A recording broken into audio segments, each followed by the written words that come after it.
गांव है, इसमें परसों एक घटना हुई। रात्रि को 2 लोगों की हत्या कर दी गई। हम लोगों को जानकारी हुई तो उसी संबंध में इस समय थोड़ा सा राजनीति के क्षेत्र में बात करेंगे। हमने कैबिनेट मंत्री संजय निषाद से भी बात किया और सड़क परिवहन मंत्री दयाशंकर सिंह जी से बात किया। कभी बीजेपी के साथ आप दिखते हैं और बीजेपी के खिलाफ बयान भी देते हैं, इसके क्या मायने हैं? राजनीति में समय समय पर हर अस्त्र चलाए जाते हैं। चुनाव आता है तो उसका एक अलग अस्त्र होता है, चुनाव के बाद एक अलग अस्त्र होता है। जैसे इस समय खेती का है, किसानों की समस्या है, उस पर अलग अस्त्र चलेगा। कटौत की घटना जो घटी है ये अलग अस्त्र है। तो समय समय पर ये चीज़ें होती रहती हैं। अच्छा, आपके विधायक हैं मऊ से अब्बास अंसारी, आप बता रहे हैं कि वो समाजवादी पार्टी के हैं और इसके पहले आपने बयान दिया था, उसमें कहा था कि मैं मुख्यमंत्री से, योगी आदित्यनाथ जी से और जेपी नड्डा जी से बात कर लिया है, वो हमारे विधायक और हमारे साथ ही रहेंगे। अब आप बता रहे हैं कि वो समाजवादी पार्टी के हैं, इसका क्या? आज भी मैं कह रहा हूँ कि विधिक रूप से विधायक हमारी पार्टी के हैं, आज भी कह रहा हूँ। समाजवादी पार्टी ने जब मुझसे समझौता किया तो हमको धोखा देने के लिए से उन्होंने 12 सीट अपना प्रत्याशी लगाने की बात की कि प्रत्याशी हम देंगे, सिंबल आप दीजिए। तो उसी में आप जफराबाद जाइए, जगदीश नारायण का आज भी समाजवादी पार्टी का झंडा लगा के चलते हैं। आप चले जाइए सलीमपुर, आप मेहदावल, जहाँ जहाँ इन्होंने हमको दिया, महाराजगंज, सब प्रत्याशी सपा का झंडा लगा रहे। उसी में ये भी सीट थी। हम लोग पहले सीट हमको घोसी तय कर दी गई थी, फिर घोसी पर जब उनकी पार्टी दारा सिंह चौहान ज्वाइन कर ली तब उन्होंने कहा कि तब मधुबन ले लीजिए। तो जब मधुबन की बात आई तो फिर उन्होंने कहा कि वहाँ बड़ी मारी मारा है। हमने कहा भाई हमको मऊ में एक सीट चाहिए। तब उन्होंने कहा कि तब ये सीट प्रत्याशी हमारा होगा, सिंबल आपका होगा। तो उसी में उनको हमने ये चीज़ें हैं। तो आज भी मैं कह रहा हूँ विधायक हमारे हैं तो उनकी मदद करना हमारा कर्तव्य है। ईडी सीबीआई अपना काम करे, सरकार अपना काम करे, पार्टी अपना काम कर रही है, हम अपना काम कर रहे हैं। अच्छा, जो ईडी खा ले गई और इन लोग आरोप लगा रहे हैं कि सत्ता के पक्ष में ये लोग, सत्ता के नशे में ये लोग कार्रवाई कर रहे हैं, बदले की भावना से कार्रवाई कर रहे हैं, आप इसको कैसे देखते हैं? नहीं, देखिए, सुप्रीम कोर्ट ने एक बार सीबीआई को तोता बताया था, आप लोगों के चैनल पे चला था। तो जो सत्ता में रहता है वो ईडी और सीबीआई का दुरुपयोग करता है, ये सुप्रीम कोर्ट ने भी कहा। अभी संजय राउत जी के मामले पर सुप्रीम कोर्ट ने बहुत लताड़ा है ईडी को कि आप कठपुतली बन करके किसी निर्दोष आदमी को इस तरह का जेल में बंद नहीं कर सकते। ये सारी चीज़ें जो देश से छन के बातें आ रही हैं, तो ये साबित करता है कि ईडी और सीबीआई सरकार की सहायता का काम। अब्बास के लेकर आप बता रहे हैं कि मतलब उनके खिलाफ भी ऐसा ही कार्रवाई है।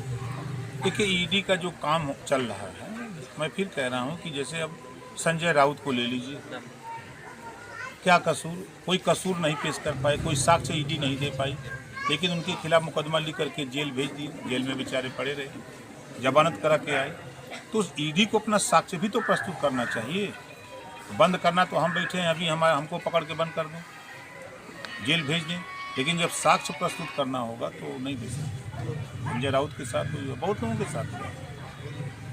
अभी जब संजय निषाद जी मिले थे और दयाशंकर जी वो बता रहे थे कि आने वाला चुनाव, मैंने उनसे पूछा था कि क्या लगता है कि ओम प्रकाश राजभर बीजेपी के साथ खड़े दिखाई देंगे, आप इस पे क्या प्रतिक्रिया देना चाहेंगे? हम तो आपके सामने बैठे हैं और हम इस समय 25 करोड़ आबादी उत्तर प्रदेश की और 135 करोड़ आबादी देश की, हमारा जहाँ तक संगठन है, हम जनता के बीच में उनको समझा रहे हैं कि अपनी गिनती करा लो। जातिवार जनगणना जब तक नहीं होगी तब तक तुमको हिस्सा नहीं मिलेगा। प्रधानमंत्री एक है, संविधान एक है, राष्ट्रपति एक है, तो देश में एक समान अनिवार्य फ्री शिक्षा के लिए आप लड़ो।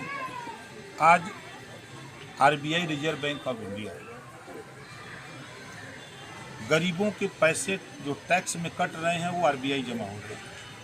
आरबीआई से लोन लेने वाले उद्योगपति 500 करोड़, 800 करोड़, 1500 करोड़, 1000 करोड़ लोन ले रहे हैं किसी काम को करने के लिए। जब वो काम नहीं कर पा रहे हैं तो वो सरकार से कह रहे हैं कि हम कर्जा नहीं दे सकते, तो सरकार उनको डिफाल्टर घोषित कर देती है और उनके कर्जे माफ़ कर दे रही है। अभी अभी जैसे लाखों करोड़ रुपया कर्जा माफ़ हुआ। गाँव को आत्मनिर्भर बनाया जा रहा है, रोजगार से जोड़ने का काम किया जा रहा है। वहीं आंगनबाड़ी भी है, शिक्षा मित्र भी है, इसके अलावा मनरेगा की बात की जाए, तमाम जगहों पे सब लोग काम कर रहे हैं, लेकिन समय से किसी को मजदूरी नहीं मिल पा रहा है। ऐसे में कैसे घर चल पाएगा किसी का?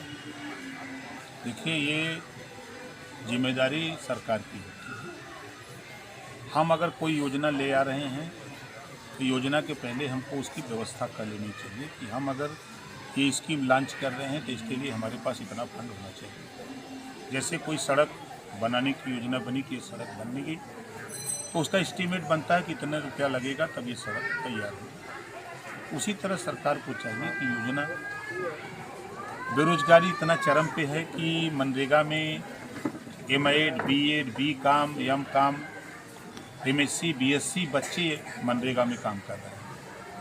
ऐसा गाँव में देखने को मिल रहा है। बेरोजगारी की इतनी इसकी वजह से ये देखने को मिल रहा है। तो बेरोजगारी कैसे दूर हो? मैं 20 साल का पार्टी बना के अनुभव है और 42 साल से हम शिक्षा पीरियड से राजनीति कर रहे हैं। बेरोजगारी पे डिबेट नहीं होता है टीवी पर, महंगाई पे डिबेट नहीं हो रहा है, मनरेगा में भुगतान नहीं हो रहा है, आंगनबाड़ी का भुगतान नहीं हो रहा है, सहायता समूह का भुगतान नहीं हो पा रहा है। इस पे डिबेट क्यों नहीं?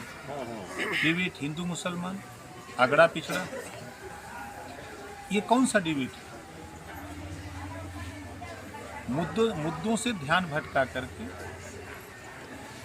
तरह तरह के सबूते लाए जाते हैं जनता के बीच में, जनता उसी में हो जाती है। आज जैसे इस समय किसान को खाद, बीज, पानी की ज़रूरत है। इस समय देश के नेता और आप लोगों से भी कहूँगा कि इस मुद्दे पर चर्चा होनी चाहिए कि साधन सहकारी समिति पे खाद पहुँची कि नहीं पहुँची, किन किन क्षेत्रों में खाद नहीं पहुँची, बिजली की कटौती की क्या स्थिति है, किसानों को टाइम से बिजली मिल रही कि नहीं मिल रही है, कीटनाशक दवाएं जो सरकार उपलब्ध कराती क्या वहाँ तक पहुँचा कि नहीं पहुँचा, बीज समय से साधन सहकारी केंद्रों पर जहाँ बीज वितरण होता क्या वहाँ पहुँचा कि नहीं पहुँचा। समय समय पर जिन चीज़ों की आवश्यकता है उन चीज़ों पर हमको डिबेट करना चाहिए। लेकिन मैं इधर 20 साल से देख रहा हूँ, चाहे वो रबी की फसल हो चाहे खरीफ की फसल हो, मतलब किसी सीजन में इन सब मुद्दों की चर्चा नहीं हो रही। सरकार सड़क, शिक्षा और स्वास्थ्य की दावा कर रही है और आप इन मुद्दों को बड़ी बेबाकी से उठाते हैं। आप ही के एक विधानसभा का अंतिम गांव है सरदरपुर, जहां पे आज भी गांव तक लेपन का काम या खड़ंजा का होगा तो बरसात में नहीं चल सकता।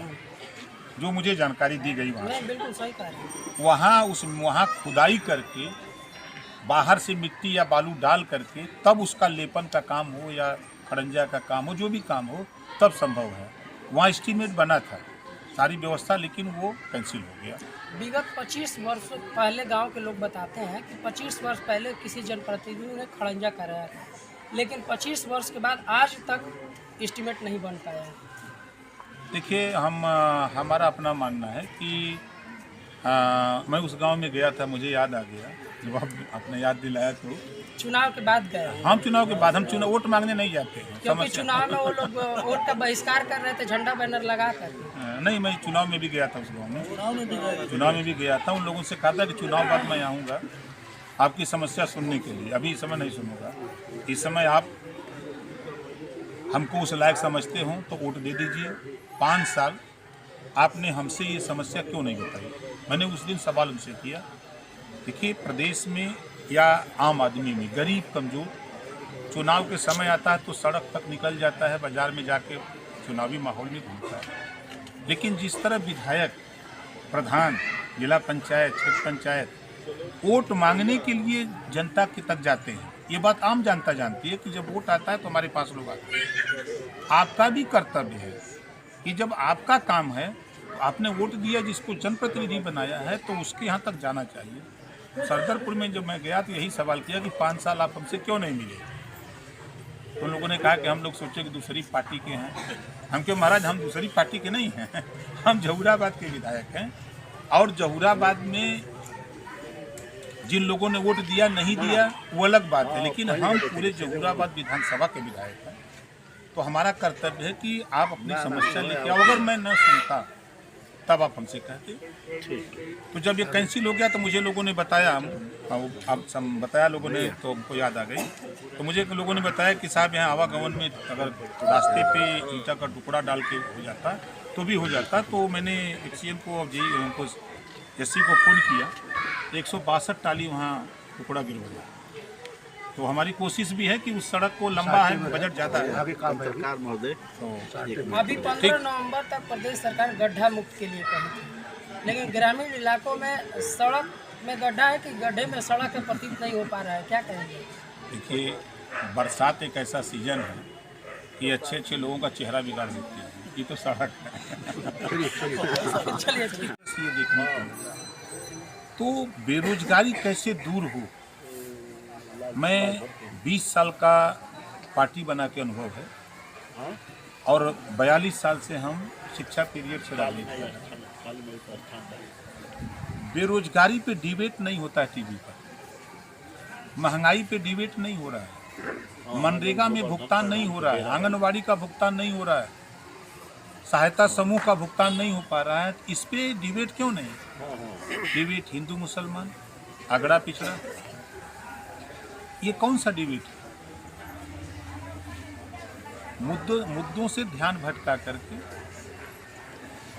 तरह तरह के सबूते लाए जाते हैं जनता के बीच में, जनता उसी में हो जाती है। आज जैसे इस समय किसान को खाद, बीज, पानी की जरूरत है। इस समय देश के नेता और आप लोगों से भी कहूँगा कि इस मुद्दे पर चर्चा होनी चाहिए कि साधन सहकारी समिति पे खाद पहुँची कि नहीं पहुँची, किन किन क्षेत्रों में खाद नहीं पहुँची, बिजली की कटौती की क्या स्थिति है, किसानों को टाइम से बिजली मिल रही कि नहीं मिल रही है, कीटनाशक दवाएं जो सरकार उपलब्ध कराती क्या वहाँ तक पहुँचा कि नहीं पहुँचा, बीज समय से साधन सहकारी केंद्रों पर जहाँ बीज वितरण होता क्या वहाँ पहुँचा कि नहीं पहुँचा।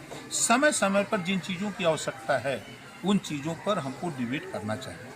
लेकिन मैं इधर 20 साल से देख रहा हूँ, चाहे वो रबी की फसल हो चाहे खरीफ की फसल हो, मतलब किसी सीजन में इन सब मुद्दों की चर्चा नहीं हो रही।